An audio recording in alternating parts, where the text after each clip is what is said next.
Recently, I've been in a lot of social situations, and I've had a chance to really examine social dynamics from a completely different lens. Now, with a clinical psychology doctorate under my belt, I feel like I can see those dynamics and the way that people work in social groups a bit differently. And so in this video, I'm going to tell you what I observed in terms of what makes a person popular.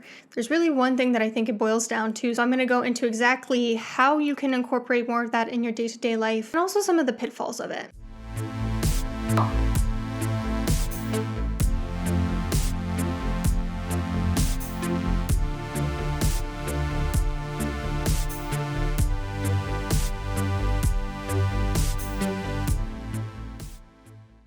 Before I get into it, I think it might be tempting to see the title of this video and say, oh, it's stupid to want to be popular, that's superficial, you shouldn't care about those things. But when we think about what it means to be popular, popularity is kind of like an umbrella term that encompasses a lot of different psychological needs. It encompasses the need for belonging and acceptance in a group of people, the need for feeling validated as a person, feeling like you're good enough. It can also be more of like an ego thing, a desire for power. It can be a desire for social connection, for friendship, for not wanting to be lonely. And so most of these things are very normal things to want as a human being. And so if you want popularity as a way to get those things, I don't think that makes you superficial. I don't think it makes you a bad person. I just think it makes you a person. So without further ado, here it is. The thing that I think popular people usually have. The people who become popular are usually fun in one way or another. They're fun for other people to be around. And I think if we're being honest, when we're not popular, it's because we're just not the most fun person in a room to interact with in a social setting. That doesn't mean that one-on-one we might not be perfectly fun to interact with. It just means that in a social setting, our innate strengths are not as compatible with what people need in order to become popular. And it might sound harsh, but I think this is something that we can work on. And again, I don't think it makes us a lesser friend or a lesser person. It's just you need to build certain strengths in order to be more fun in social settings. So I'm going to tell you exactly how to do that. Starting off with why popular people are often just fun people. Let's do a little exercise, okay? You can get out a pen and paper, or you can jot this down in the comments if you prefer. I want you to think of a social group to which you belong and imagine that you're throwing a party.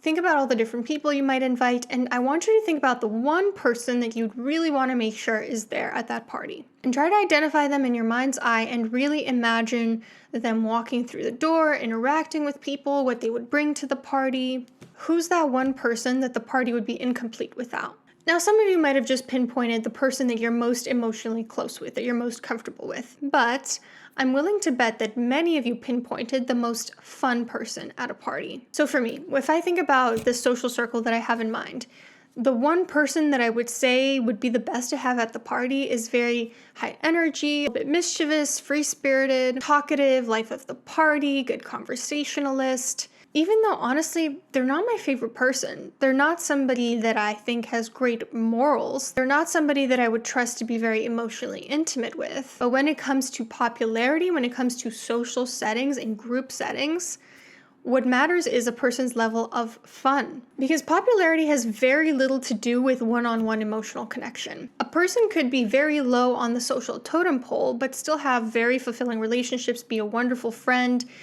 be a great person to have on your side. And likewise, somebody could be popular and not really know how to get deep and how to get intimate with people. But remember, popularity is about what happens in groups, not one-on-one. So who has the highest rating, so to speak, kind of like a politician, depends on how people feel about you in social settings, in group settings. So I want to go into how to actually use your innate strengths to build up your personality to be more fun in social settings. So by the end of that, hopefully you'll have so many social invitations that you won't even know how to keep track of them. And when that happens, you can use the sponsor of today's video, Akiflow, to block off your schedule. Akiflow is a time blocking platform that allows you to effortlessly consolidate all of your tools in one place, including your calendar, so that you can block off time in your schedule. Here's how to use Akiflow. First, you link the integrations to the Akiflow calendar, so you have all of your apps and email in one place. You go to the calendar and you can create either a slot or an event or a task for a specific time slot, and you can also decide how long you want it to go. And when you open up a slot, you can either type in the tasks there, or you can put them in the sidebar and drag them into your schedule that way. You can easily organize tasks into labels or tags so that you can keep track of the different types of tasks that you have on your plate. This allows you to prioritize certain tasks over others, keeping the most important at the forefront of your day. There are notification features to remind you about the next task that's supposed to be starting. There's a rituals button where you can review yesterday and prepare for today. There's also something called a command bar where you can easily add and manage tasks with a personalized keyboard shortcut. They have one-on-one productivity coaching, and there's also an onboarding call when you sign up. Let me show you how my schedule looks for the week. So yesterday I was coming back from vacation, so I put an all-day event titled Vacation. And then today started off with recording content, editing content. You can color code things, so that's why I have my meals all in green. You can put a tag, so hashtag self-care. You can see all the tasks that you have on your plate for the week. You can see based on different categories. You can check your inbox from here. You can use the command bar to do something, like say add a task to edit Akiflow video. So the task is then successfully created. So definitely check out Akiflow because they are a wonderful app to use. Back to the topic of the video. How to be fun. So I think there are a few different ways to be fun. One of them is just humor. You'll find that oftentimes funny people tend to be popular. Why? Because funny people make others laugh. You're inducing pleasant emotions, and also humor is just a defense mechanism to keep people from experiencing the hardships of life as painfully as they would otherwise be. It's kind of why we often give comedians a pass for being so likable, because they manage to make us laugh, and so we're able to overlook more if somebody's able to make us laugh. Like my husband, for example, he's a very funny person, and he was always pretty popular in school because of that. So if you tend to be innately funny, I would really encourage you to let that shine through in social interactions. Another way that you can be more fun is to be charismatic, and charisma is comprised of 3 components: presence, warmth, and power. So Bill Clinton, for instance, known as a very charismatic person. Most celebrities are known as very charismatic people. If you can make a person feel like they are the most important person in the room, meaning they have presence, like you have positive feelings towards them, meaning you have warmth, and that you are somebody worth being around also, meaning you have power, then they're probably going to find it to be very fun to be around you. I mean, think about it this way. Which of these 2 people would you rather be stuck with at a party? Number 1, somebody who's constantly eyeing the door to see if somebody better comes in, who's not really listening to what you have to say, who doesn't seem very friendly, maybe seems insecure. Or number 2, somebody who is very confident, very complimentary about your strengths as a person, listens carefully to what you have to say, asks questions about your life, clearly wants to get to know you better. Most people would rather talk to person number 2 because they're a lot more charismatic and therefore a lot more fun to talk to. Like I once had an interaction a while ago where it was constantly me trying to ask the person questions about their life, what their day-to-day life looks like, how their friendships are, all this stuff, and it just was never reciprocated with the same energy. It was very cold and uninterested. Not very fun to be around people like that. Probably won't be doing it anytime soon again. If you tend to be charismatic, if you tend to be very present with people, very warm with people, and you have a strong sense of self-power, then maybe you can use charisma to your advantage. A third way to be fun is to just be a good conversationalist. Someone who is fun to talk to. It could be because of one of the reasons I previously mentioned. Maybe you're charismatic, maybe you're funny, but it could also be unrelated. It could be that you just know the right things to say in a conversation. I was listening recently to a lot of social interactions on this trip that I took, and I noticed something. The smoothest conversationalists don't always go very deep and intimate. They just know the right thing to say to make conversation flow smoothly. Let's say you're talking to somebody about your job. Let's say you're a therapist. Which of these 2 responses would sound more fun for you? Number 1, oh, you're a therapist? Tell me about that. Do you ever get drained at the end of the day from listening to people talk about their traumas and burdening themselves? Like, how is that for you? If you heard that, you would probably need to go into some sort of monologue about what it's like for you. Talk about your life experiences. They would maybe nod along and listen to you, maybe share their thoughts. Maybe there would be a little bit of an awkward silence. You'd be going very deep, but it wouldn't necessarily flow very smoothly because it's not as much of a back and forth. Versus number 2, what if the other person responded, oh, you're a therapist? That's awesome. I was going to become a therapist in undergrad, but then I decided against it. So then you ask, oh, how come you were against it? And they say, honestly, I don't think I had enough empathy for it. And then both of you laugh, you ask them, what did you go into instead? And conversation just starts flowing freely. If you're like me, you might tend to prefer the first one. You might prefer to really go deep with people, to get to know each other, to get intimate. But again, I've never been a particularly fun person at parties. I believe most people would prefer option number 2 because most people, to tell you the truth, aren't trying to get that deep into it with people they don't know well. I recently heard somebody talking about a conversation they were having and how this person was trauma dumping on them. And when I heard this, I was just a little bit surprised because from my perspective, I don't mind when people trauma dump on me. I don't mind when we get real intimate real fast because I find it interesting. I want to get to know people. I want to go deeper. And that's why I have certain friends who like literally will introduce themselves and go into their traumas because it doesn't bother me. But most people don't feel that way. Most people don't want to get really deep really quickly. They just want to have a free-flowing conversation. And so if you can figure out how to make conversation flow smoothly and easily, you will be a lot more fun to be around and therefore you will be more popular. And I think the way to improve this is really to just do it often. The more conversations you have, the better you get at sort of intuiting what sort of response would make conversation more fun for people. A fourth way to be more fun in social interactions is to just be very lively. Oftentimes, popular people are very high energy. They dance enthusiastically, they converse enthusiastically, they tend to be a little bit on the louder side, they're very uninhibited, they laugh wholeheartedly, they want to do things during social interactions, they're the ones kind of pulling people on the dance floor. It's a lot more fun to be around a person like that than it is to be around somebody who's maybe hiding in the corner, looking self-restrained or bored or tired.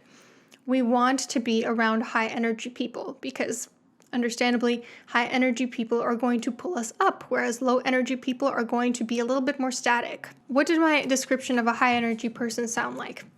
An extrovert.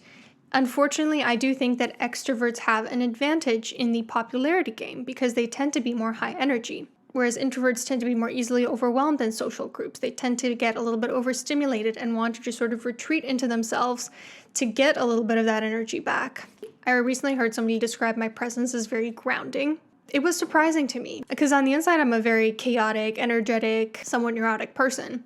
And maybe that's just my cross to bear, that I sort of absorb the anxiety in social interactions and it seems very grounding for other people. It makes life a little bit stiller and calmer for the people around me. But unfortunately, although it might feel pleasant to do that around people, it's not exactly going to make you popular because, again, popularity hinges on making interactions fun, not necessarily calm, but fun. So unfortunately for us introverts who get our energy from being alone and feel very drained in social situations, extroverts do have an advantage here. And so that's why a lot of popular people are extroverted. If you are naturally extroverted, definitely use that to your advantage. And if you are more on the introverted side, it would help you to work on that in social settings. And I actually do have a video I recently made on how to replace your social battery, so check that out. Lastly, the popular people in a social group are typically a little bit more on the risk-taking side because, again, risk-taking can be fun. Maybe even a little bit more towards reckless than risk-taking. Let me give you a little anecdote. So one time in high school, my class and I were going on a class trip to Washington, D.C. It was the anniversary of 9/11, and it was probably the second most turbulent plane ride that I've ever been on. And I remember looking over at one of the popular kids on the plane, and she was having a ball. I mean, she was so excited. She's the type of person that loves to go on roller coasters, the bigger the better. And now as a person who's nervous around turbulence because of a really bad experience I had a couple years ago, I know it would be a lot more fun to be on a plane with her than it would be to be on a plane with me. The people who are popular are often the ones that have fun with life, don't mind things getting a little dangerous. The people who love huge roller coasters, the people who have a good time when they get turbulence on airplane rides, the people who encourage us to go skinny dipping on a bed, convince us to come out when we're already in bed, who tell us to go ask out that person across the bar. Those are popular people because oftentimes they're more fun, for better or worse. You know, risk-taking comes with its disadvantages. I think this explains why a lot of the popular kids in school tend to be bullies and tend to be, honestly, like a little bit higher in psychopathic traits, because reckless risk-taking is a symptom of psychopathy. That's not to say they are psychopaths. You can't even be diagnosed with psychopathy as a child. But I think there's something there. There's some temperamental predisposition for being a little bit more risk-taking, a little bit less considerate maybe. Because, you know, people who have that certain personality style, they experience very low physiological arousal, meaning their bodies don't get reactive when something really scary happens. their bodies are not as affected when you're going through turbulence as somebody who has different type of personality. And so in order to feel something, they need that excitement, they need that recklessness, and in turn, it makes things a little bit more risque and fun for the people around them. This leads me to my next point, which is that I think popular people can be incredibly cruel sometimes. I mean, there are things I remember from high school to this day, things that were so cruel of people to do that I still cannot wrap my head around why someone would do that. And I think the reason for that is that the person who's the most fun is not necessarily the best friend, the best person, the most moral person. I don't think they're necessarily inversely correlated, meaning I don't think just because you're fun, you're a bad person. But I do want to drill home this message. How good of a person you are, how good of a friend you are, how intimate you are in your relationships will not result in greater popularity. If that's what you try to focus on, you're putting your energy in the wrong direction. If your goal is to be popular, you really have to just focus on being fun. Ask yourself in every single interaction, how can I make this more fun for the other person? So I identified several traits that make a person more fun. Humor, charisma, being a good conversationalist, liveliness, and being a risk taker. So if you feel like I've forgotten something, definitely pop it down in the comments. I'd be curious to hear your thoughts. Identify which of these is most strongly aligned with your natural strengths and use it to your advantage and use it to become more fun to be around. You know, like maybe you're a little bit more quiet, but you're very caring. Maybe you could bump up the other elements of charisma in addition to warmth so that being more charismatic makes you more fun to be around. Or maybe you have ADHD. Maybe you tend to be very hyperactive, very high energy. Maybe there's a way to use liveliness for you to be more fun to be around. Whatever your particular strengths and disadvantages are, use them to your advantage in order to be more fun in social situations, and by doing that, you will become more popular and get whatever sort of psychological need you're looking for met through that. Don't forget to check out Akiflow. Let me know what you thought about this video in the comments, and I'll see you soon.